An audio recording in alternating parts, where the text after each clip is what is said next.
6 million. 6 million is the number that everyone associates with the Holocaust.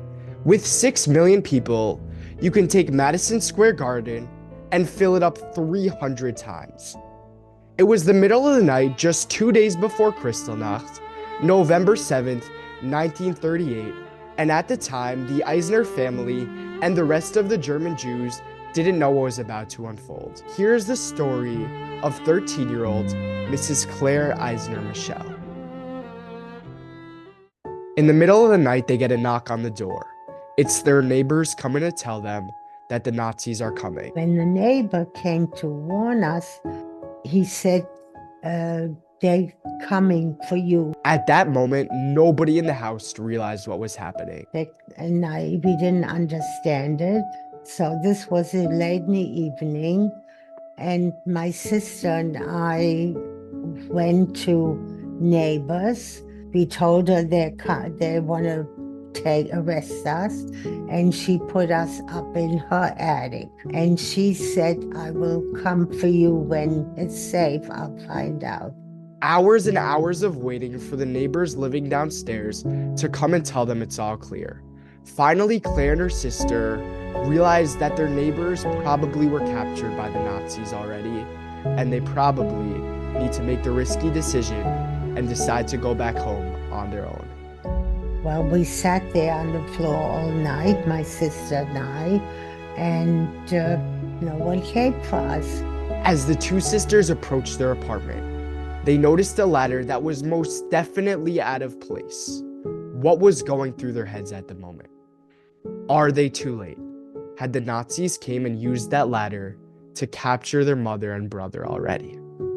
We didn't know what to think.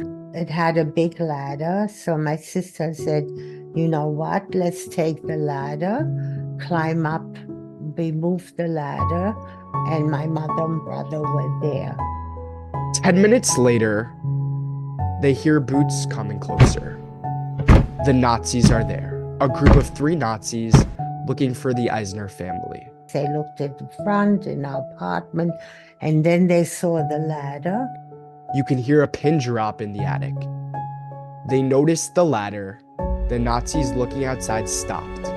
They thought for a couple seconds. Back in the Eisner attic, they probably thought it's a 50-50 chance. They either think that we used that ladder to escape or that we used it to climb up and hide. Seconds later, which felt like hours to the Eisner family, the group of Nazis walked away. And they said they must have left through the ladder, and they left.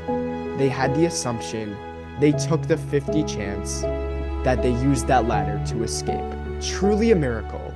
So what ended up happening to that young girl after she narrowly escaped the Nazis that morning? So we went on a ship called the Penland, and it took us 13 days to come here.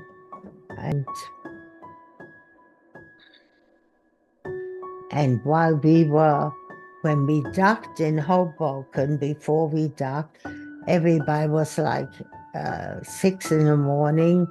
They said there's the Statue of Liberty.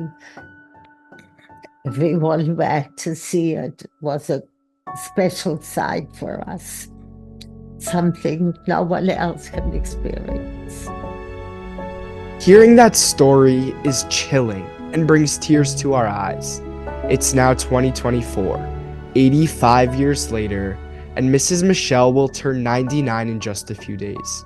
She lived on to raise a beautiful family and even became a great-great-grandmother this year.